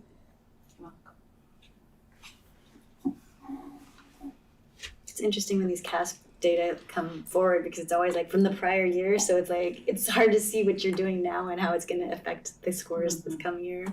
But that's why we're so happy to have other data, honestly. The iReady data is similar to CASP data. It's a little bit more actionable, and it's coming right now, and teachers can do something with it. And so that's super, super important. You can like pivot and make changes on the fly. Yeah. Julia, are we going to continue to really take advantage of AI in terms of assessing the children going forward? Are there other programs out there that we're going to be able to afford to bring into our assessments? I know that iReady has AI underpinnings that sort of pick up on the children's ability to answer questions and then adapts to their learning.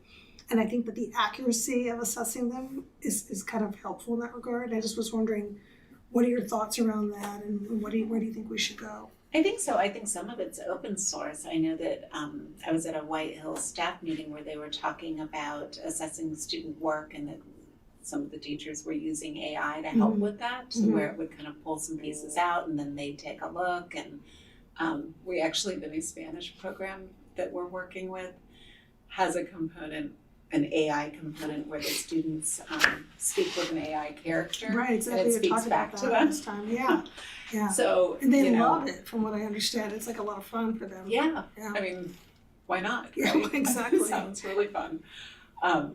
Yeah, so I hope so. Okay, And I think the iReady part you already identified in terms of the assessment that it adapts to the student. But there's also a component that we're using that's called MyPath. And that actually kind of takes the data from the assessment and then gives kind of next step learning to the student. So it's computer based, and we're always trying to be really thoughtful about when we're using computers, especially down in TKK and 1. But as you start working up the system, that's another use that we're currently using with AI. Yeah. Okay, fantastic. Thank you. Any more clarifying questions? No? There is no public here for public comment. Do we have any other discussion among board members yet? This is awesome. It's nice to see some of those big jumps. Yeah. It's exciting when you see a real increase like that. And I like the fact that you also have a plan for targeting areas where there weren't jumps or where there were declines. So I appreciate that, because we want to make sure everyone's being brought up to speed and getting the education that they need. So this is just discussion and information. We don't have any further discussion up here. I will move on. All right, so the next item is recommended ratification of the agreement with the Marin Branch of the YMCA of San Francisco to provide extended learning opportunities, ELO-P services at Ross Valley School District site. And this is me. So this is a continuation of the program that we started last year with the YMCA. They've been starting the program since the beginning of the year, continuing it, and we're just ratifying that moving forward. And we will be working with the San Rafael City Schools. We'll be bringing back an agreement with them just to ensure that the ELO-P program is put together and within the guidelines of the CDE requirements. And that was one of the major issues we were having with it, is just making sure that since it was a startup for us last year, just ensuring that everything is up to the proper protocols according to the state. Because anytime you have a before and after school program, it's actually one of those onerous programs from an audit perspective. So we're just going to make sure that we get it done properly within those guidelines. We'll talk more about this at the next board meeting because we're working on the MOU right now, but San Rafael City Schools has a full-time dedicated person to after-school programming. Obviously, we can't do something like that, but one thing that district is doing is actually contracting out to other small districts in the county, so that one person is actually helping multiple districts, and it's a efficient way for us to get some expertise with dotting the I's and crossing the T's with all the detail work without having to have a staff member take care of that. So we're really appreciative to have that team potentially supporting us. And with this particular program, it's designed to follow the format of the after school program, what they would call ACES from the state, as well as the 21st Century Learners, which is the federal dollars. And a lot of districts do have those programs, but Ross Valley hasn't been able to qualify for those types of services. And so it's one of those things that we just don't have all of the expertise to ensure that we meet all those guidelines. And I did have it in my previous district, so I've seen how onerous and difficult it is previously. So tonight what we're requesting is that you just ratify the agreement with the YMCA. Do we have any questions for Chris? What are the programs at White Hill Middle School for the Y? So what they did last year is they put out a request to see if there were any parents that wanted to have their children in a program, and we were prepared to offer it there at that time. And so nobody took us up on that offer. So at this particular point, there isn't anything. We would offer it again, make sure that if we do have a desire for parents, that we would offer the program. And one of the things that they were talking about doing, because for the ELO-P program, it's designed to be for only your students that qualify for that are unduplicated pupils. And because the Ross Valley School District only has a small percentage of our students, and it's only designed for TK through grade 6. So it doesn't even go up through 7th and 8th grade. So they would only be targeting the 6th grade students. And so what they would be looking at doing is maybe offering a paid program to expand and offer potentially into like additional clubs and those types of things is really where they were going with it. And they would work with the principals if there was a desire for that from the community.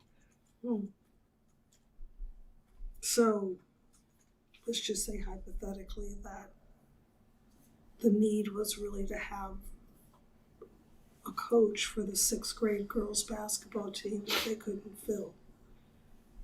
Is that too? That would be outside of the okay. that would be outside of the YMCA's scope. They would be looking more different types of clubs within kind of their realm of influence. So Like a maker's lab or Yeah. homework club. Yeah, those types of things. Chess. Yeah. Things like that. Those are my questions. Thanks. Any other questions for Chris? No? All right, there is no public here for comment. Do you have any discussion from the board?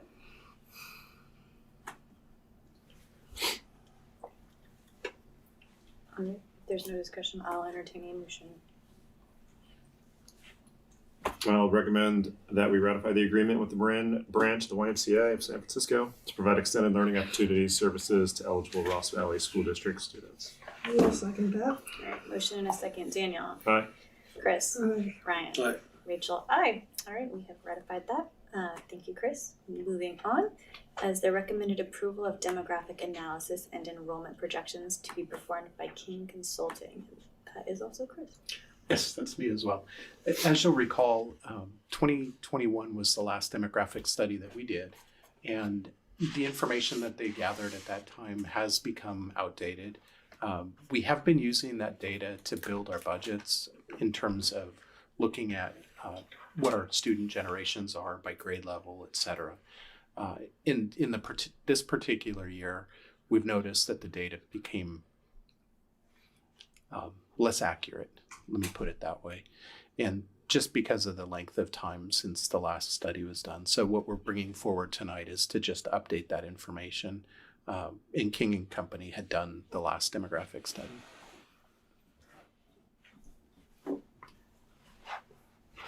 Can I ask a question?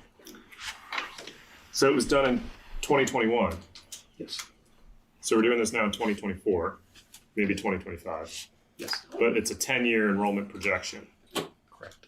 So is there any, since it's so off, pandemic, is there any, hey, sorry guys, we were really off with 6 of the 10 years that we guaranteed you guys. How do we know it's going to be more accurate this time? Or are they saying that it was off for everybody nationwide because of the pandemic?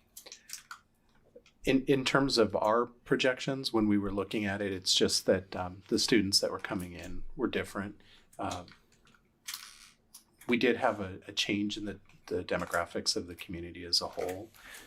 Generally, you do these types of studies, though, when you're looking at, let's say, for example, our district is in a community that is growing, And so you would need that level of data for 10 years out, really looking at growth in building of schools. So you would use that to help you with your building of those schools, looking at accessing dollars with the state and that type of thing. So for us, this is one of those things we've really done it about every 5 years in the past when I've looked. So what, in the 2021 report that they delivered us, what did they think our enrollment would be at today?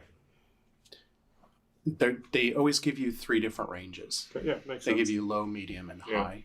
And so what we had been seeing the last several years is that our numbers were between medium and high, above what, kind of at the upper end. Oh. And in this current year, it just completely flipped. And we're down at the bottom now, at the low.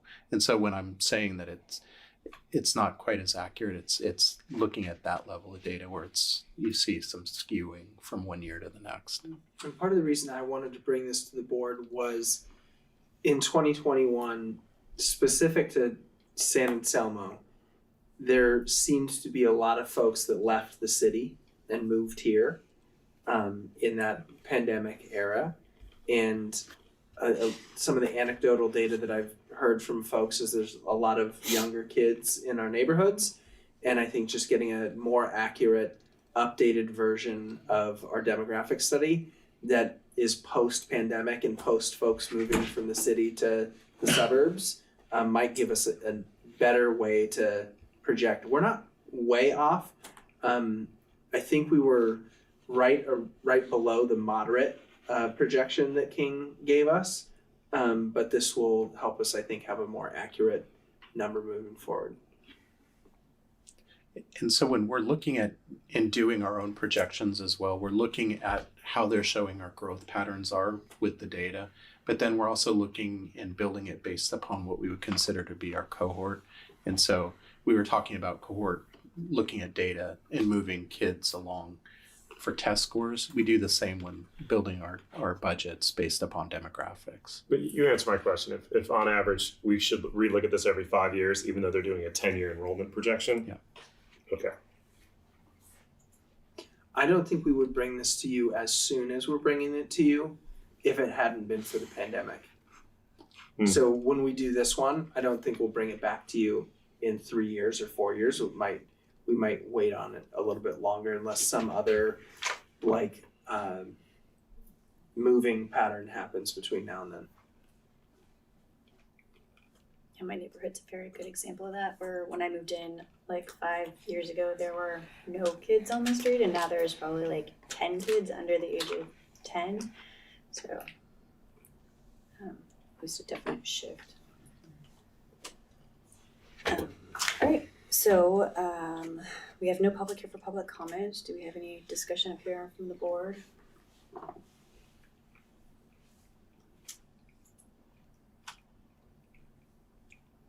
No? All right, seeing none, I'll entertain a motion on this one. Anyone?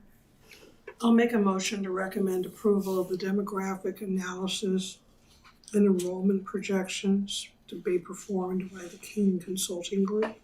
I have a motion. Do you have a second? Yeah, I'll second it. All right, Chris? Aye. Daniel? Aye. Ryan? Aye. Rachel, aye. Okay, so that is approved. Moving on to consent actions.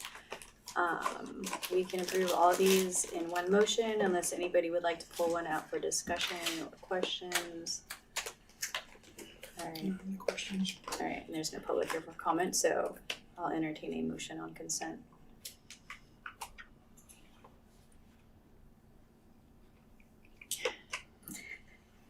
Yeah, there's nothing I want to pull out. So I'll recommend the Board of Trustees approve I'm still on the wrong one. Consent The consent actions. All right, I have a motion. Do I have a second? Second. All right, Daniel? Aye. Chris? Aye. Ryan? Aye. Rachel, aye. All right, consent is moved. And H, board business, committee updates and reports from and announcements by trustees. God, the wording on that's really hard for me to get out. Anybody have any committee updates or reports? Announcements? I had the utmost pleasure to chaperone the 7th and 8th grade dance at White Hill Middle School. Thank you. It was so joyful. and so adorable and so much happiness to see these kids having a great time. And I just want to shout out to those kids that they really put my faith in, middle school kids, on a night that surpassed my expectations. Aw. And they were all in costumes too, right? They were all in costumes. Not all of them. Not all of them. Not all of them. To the young man dressed in the full blown up pink bull costume that was leaping up and down in the middle of the floor when everyone was dancing and being cheered on by everyone. It was just, everyone just, there was just so much diversity in the room, you know, and everyone looked like they had a great time and felt like they belonged. And that says a lot. Also went to a couple of Halloween parades at the school. Shout out to the creativity. There were 2 children whose names were Dexter and Win, and they dressed as Windex with a giant bottle. I saw them down the street, so I have to just shout out to them, their creativity. So Their parents' creativity. yeah, well, They didn't do it. whoever did it was just bravo. It was great. It was wonderful. I saw them on the street trick-or-treating. Yes. But they weren't in order, and my husband's like, what does the kids have text on his thing? It was really funny. I'm like, his buddy's right there. Windex. Yeah, they were super cute. Anyone else? For facilities, I toured Brookside and Wade Thomas, and it's nice to go on those tours. I strongly recommend everybody do it because when you add those up over years, you really get to see what was done, and it makes sense when we make decisions over what really we should do and what we can't do, and also you get the different view from the principal, like, hey, this is a real priority for us. And you go back to the math and you say, yeah, it's a priority, but not compared to this priority that I just saw over here. When you have imagine you have 5 ice cream franchises all over the area. Some of those franchises might need more work than other franchises. It's kind of similar to what happened with the school bond at the TAM Union, where one of the franchises needed more money and it didn't seem fair to the other franchise because we were paying for it, but we're not getting the same amount. It's just really nice for the board perspective, as I always say, to make sure that we are on top of us understanding what those fixes are and to see the updates, because when you get approached with those things from the community, you can actually say, hey, they really needed this blacktop. Like, if you would have seen it, it was really bad. Oh, because you saw it, not because you heard about it, not because he told you it, not because a parent told you about it, because you saw it. And going over them over a number of years, it really does help to understand the facilities and what the needs are. As a visual learner myself, I very much learn this way. So for me, it's very important to see how those go. But I think when talking about the community and talking about the budgets, that we actually have a real eyes-on approach to that. So, and I kept notes. And I'd like to give a shout out to Des, who I really believe is actually building the things we talked about when we hired him and we had an institutional changeover. I was very worried that the institutional knowledge would not get passed on. He was going to start from scratch with a whole new team. He really does have a plan, as I saw it with Tyler when we were looking at, this is how we're doing it, this is how we're addressing it, this is tier 1, this is tier 2, this is next year. But I like the approach that is going on where they're going to say, hey, all these bathrooms are the same. Why buy 5 different materials when you can buy one material and put it in 5 different bathrooms? So I'm very pleased to see that that concept of spending our money, which we don't have very much of, wisely, and communicating it in a fashion that's affordable to us and the community, and showing that we're actually very cognizant of what we're doing, how we're doing it. And I don't really see us doing anything superfluous or throwing a lot of money away. I see us being very mindful of how our dollars are spent and also looking to do it right once. That's the main thing I took away from this tour, was I am seeing that, hey, we're gonna have to do this, but let's not do it and then go back and do it. Let's do it right one time off the list when it's most the priority. So that was great. Dan, anything? All right. I attended a couple of the Halloween parades, the one at Wade Thomas and Manor. And Manor was fun because I haven't seen another school do the thriller dance, so I got to see that with Pete Santucci leading the charge. So that was pretty fun. I went to the budget advisory committee meeting with Daniel, which was it was the second one, and it was really efficient and very collaborative. It was really ugly looking at some of the stuff that we had to look at potentially cutting in 2 years out, which is one of the reasons I think it was really helpful to have those meetings so people could understand our budget and why we were even having to look at that. But it's also nice to know that that's a backup plan for a parcel tax not working out. So it kind of was like a motivation to make sure that a parcel tax is out there and gets passed, and we need to make sure we're educating people.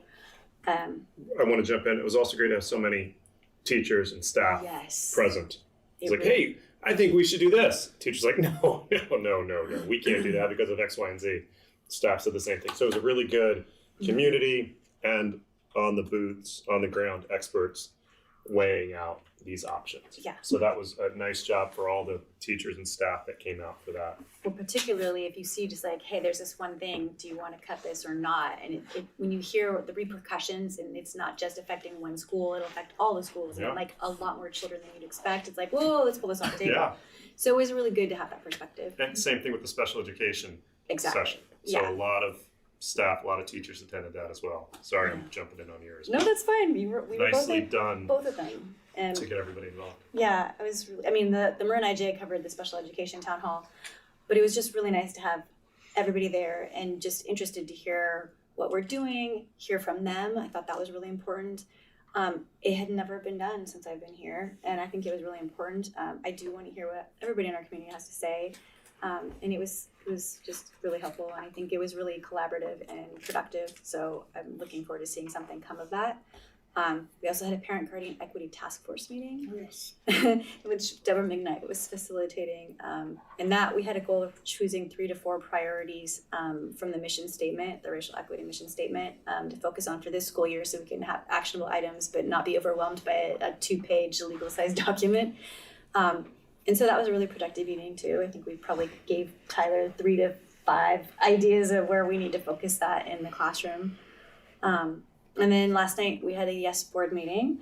They have a big announcement. They have hired a new executive director, but I'm not going to steal their thunder. I'm going to wait till their announcement comes out. So you'll hear about that probably shortly from the YES board. But the person will be starting in December, and I've met them and I'm very excited. They gave a quick financial update. Their total raised so far is $570,000 plus a little bit for the year. So they're, I believe they're at $1 million was their goal. So they're slightly over. For November, there's been a big dip in fundraising, and partly it's because there was such a big push for the Fallapalooza in October. Everyone's kind of like recovering, and there were all the fun runs or lapathons. So it's kind of gotten into a plateau for November. They're hoping to like maybe bump it back up in December. Overall participation for the entire district is at 35%. Obviously, like White Hill's lower because there's like a larger number of kids there. That's at 23%. But the other elementaries are all in the mid 40s ranges, pretty much. They haven't started their annual calling, so for people who haven't donated yet, you might be getting a call in the near future. Just gently reminding you. Family giving so far for this year is 69, almost 70% of the money that they've raised. So if there are people who would like to plan a party with a purpose, they were looking for people interested in doing that particularly. And they said that a lot of people have businesses that or work for companies that do matching for Giving Tuesday, and that's December 3rd this year. So you might want to look into if your company does that. It would be a good way to double your donation to YES. Let's see. What else do we need to know from YES? Theater is running, up and running. The White Hill plays are in rehearsal. Ticket sales open for that tomorrow, and the Wildcat Rap will have a link for the rest. So the folks who are not the cast gets first access to buy your tickets, and then it goes out to the rest of the community. Manor rehearsals for their play have started, or their musical have started. They have 64 students participating. A lot of them are third graders, and they didn't have a lot of third graders last year, and so 64 is a lot of students for them. They're really excited about that. Wade Thomas has 66 kids participating, and they just started auditions on Tuesday. Brookside registration starts today. And then Hidden Valley has their show, I after the winter break. So their stuff is starting later. That's when the White Hill musical starts as well. And then there's some discussion about how to get kids to and from the playhouse, I guess, because sometimes it's a challenge when there's entire class of 7th graders going to watch the musical or the play, I guess. So there's just some discussion of that. But overall, they've raised a fair amount of money, and they're hoping to finish out the year and meet the request from the district. So that was everything. That's great. Yeah. And let's see. So moving on, we have no public here for comments. So next item is recommended approval that the Board of Trustees hold its annual organizational meeting at its regular meeting on December 18th, 2024. This is just Tyler, go ahead. Yeah, so we're just asking that you all approve to have our organizational meeting at the next meeting on December 18th. So this is where post-election we'll be able to talk about who is going to be president and treasurer and all of the different roles that you'll take, or I guess president, clerk, and MCSBA member. So. Have any questions? No? No public comment? Okay. Any discussion on the board here? All right, I'll entertain a motion on this one then. Second. I'll make the motion. Sorry. I thought you made the motion. No, I'll make the motion then. Go ahead. I've had a hard day. No, it's all good. I will make the motion that we hold our annual organizational meeting at the regular meeting on December 18th, 2024. Yeah, I'll second it. Okay, great. I'll say aye. Chris? Daniel? Aye. And Ryan? Aye. All right, great. All right, so that is done. I have approval of regular meeting minutes for September 25th, 2024. Daniel, you were not at that meeting. That was I. You were Yes. there earlier? Okay. Teresa, I'm sorry. Can we roll that over to next agenda? I think that September 25th, it looks like Ryan was there. Oh, was he? Ryan was there, yeah. Was he? Okay. Shelley, Chris, Rachel, and Ryan. Okay, were in so you were attendance. there. All right. I So, put no. okay. Make a motion to approve. All right. I will second it. Ryan? Aye. Rachel? Aye. Chris? Aye. All right, great. So, thank you, Teresa. Next one is approval of regular board meeting minutes for October 9th, 2024. And This one Chris might have and to push. Ryan were not at this one. All right, that one needs to get bumped. And then Shelley and Ryan. Okay, so the last one is approval of regular meeting minutes for October 23rd, 2024. And Shelley and Ryan were not at that meeting. So I'll make a motion that we approve the regular meeting minutes for October 23rd. Yeah, I'll second that. All right, so I'll say aye, Chris Aye. and Daniel. Aye. Okay, great. Well, You weren't at the meeting. I can still abstain. Oh, sorry, Ryan. Thank you. Abstain. My apologies. And superintendent cabinet report. I'll make this one quick. I attended the budget advisory committee meeting where we recommended and prioritized a list of potential Plan B cuts for the 26-27 school year. We're workshopping that with the White Hill team because some of the recommended cuts we might not make a full cut, we might make a partial cut. We wanted the input from the White Hill principals. We'll take that to cabinet and principals as well before bringing it to the board in January. Attended the town hall. I thought it was a great community event and good opportunity for folks to share their perspective. And I thought it went really well. So I'm just excited about that. And I think I'll be working with Eric we actually have a strategic planning meeting coming up where we'll talk about some strategic plans and kind of synthesize some of that feedback together. I also met with the battalion chief, Jake Peterson, over at San Anselmo Fire Department. That was really nice just to talk about safety a little bit and how we might be able to partner. He's interested in having his team practice on our sites from time to time. And we're interested in having them help us with emergency disaster drills. So I think it will be a good partnership there. And then over the last few weeks, I've visited Hidden Valley, Wade Thomas, and Manor to get into classrooms. It's just really great to chat with students and see the great work our teachers are doing. Chris, do you have any you want to update on? Yeah, mine will be really fast. At our next board meeting, which will be December 18th, we will be bringing forward our first interim. So I just wanted to remind you on that, which is our next budget report. We've started the work on aerating the fields, and we will be also working on seeding the fields and aerating the ones that we haven't done during the Thanksgiving break.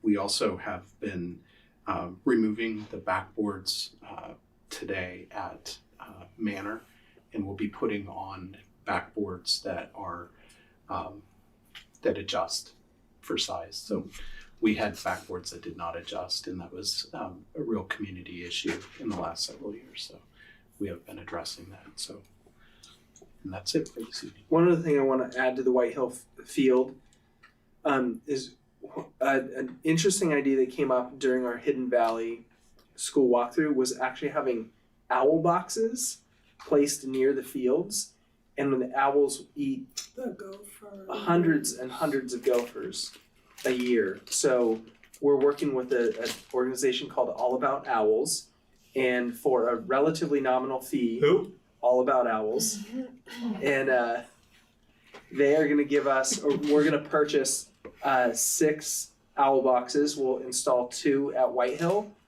to take care of that field. We'll do 20 at Brookside. 150 at Brookside. We're going to start with White Hill, Manor, and Hidden Valley and see how those go, and then we can expand that to other schools. The cost fully installed is about $1,000 per owl box. It's the greatest thing I've heard on this board in a long time, and it'll pay for so much other things and the other remedial issues to take care of that later are 10 times the cost. So It's a great idea, but I don't know if they've come out and assessed where the boxes should go, because we thought of doing that ourselves, but we were told that where kids play, they can't have an owl box. It's too disruptive to the owls. So I don't know how, hopefully they'll be able to figure it out. They've given us at White Hill, they could probably do it away from everything. well, that's what you pay for, I'm sure, right? Yeah, and they've already done like a Google Earth snapshot of each of the 3 sites that we've been talking about, and gave little X's where they think it might be. So perfect. White Hill, that backfield that really doesn't get used, right. is a perfect place to tuck it up under the trees. Right. And they actually say that it's better for the owls not to be located at the field. That the owls actually want to travel to the field to do get the gophers and then go back further away from the field. So they could probably put it in the garden. That's awesome that they can just figure that out. It's It's a great idea. Nice job. And we're paying right now for a trapper to come out and trap, but it would be way cooler to have a natural environment take care of that for essentially free. I have to give Christy Fish credit for that. She totally suggested that. That's right. Yeah, it was awesome. That was Christy's idea. Thanks, Christy. Yes, thank you. Well fed I was owls. so excited when she said that. Sorry. Julia, you have any updates? Nothing further. Great. Eric? We had a tremendous professional development day on November 1st, and really felt kind of like a little festival there at Wade Thomas. Missed the White Hill folks had a great day too at White Hill, but Julia did so much work to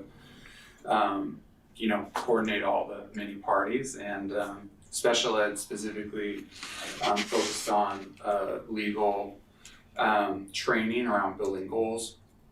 And then we had a keynote speaker, the young man I had mentioned previously from San Marin High School, Walt Novosardian. Incredible, amazing, and it was the certificated and classified staff that had a chance to hang out with him together, which is a rare opportunity. And we're actually going to work with Walt to develop kind of a presentation that'll be more elementary school friendly. And then he, I think, has already gone to some middle schools. But we, need to get him in front of kindergartners, first graders. He's a special person, and excited to see him taking such great leadership. We also had 12 RVSD teammates at MCOE training called Behavior Supports in the Classroom. It was put on by Diagnostic Center in Northern California. They're part of CDE. They're kind of like this special education think tank, and they do assessments, and they like have just all these. It's just like this awesome assortment of experts. And so we had admin there, psychologists, general ed teachers, because back to Julia's presentation with the tier 1, 2, 3 pyramid, most of our energies and supports belong in that tier 1. And so it was really cool to see folks dedicating half a day to that.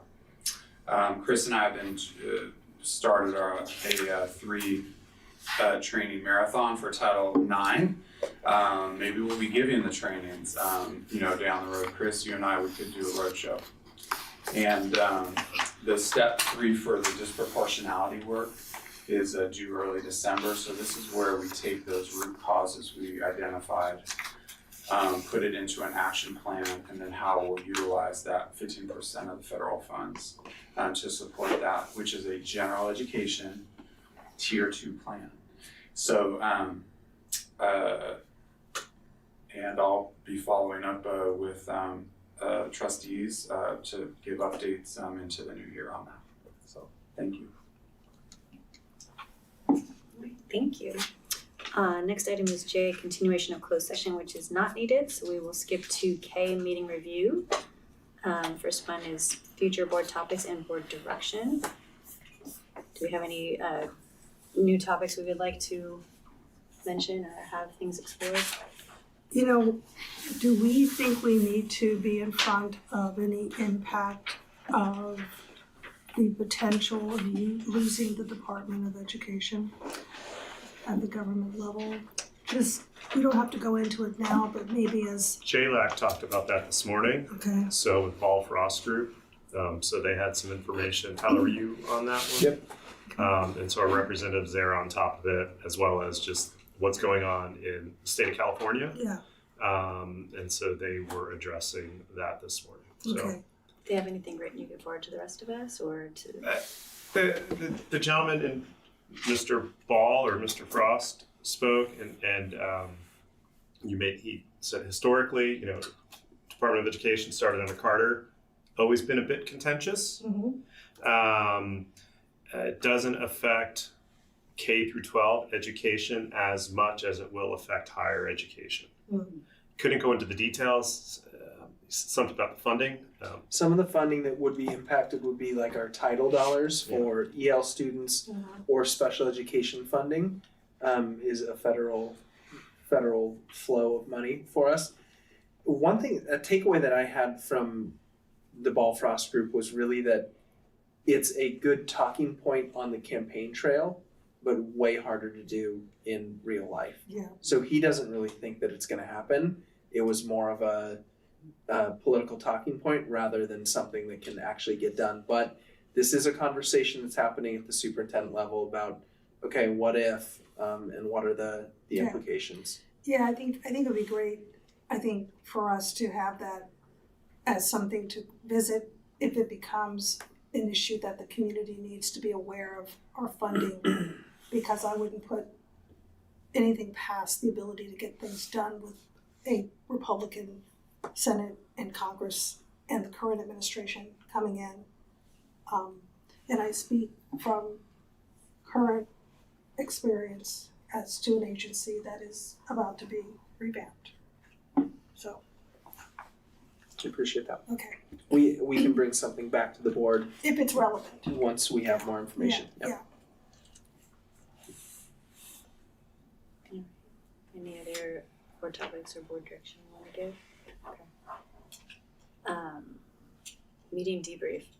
Ryan, sorry I didn't give you a vote earlier. My bad. I won't do it again. Abstain. Yeah, that was my one thing. All right. Anyone else? No? All right. 10 slides next time, Julia. All right. What are we doing here? I'm sorry, I'm a motion jumper. I just get this stuff done. I don't have a problem with it. It's fine. I'm efficient. Okay. Don't need a motion. Can do past 10:30. So I will adjourn us at 8:53.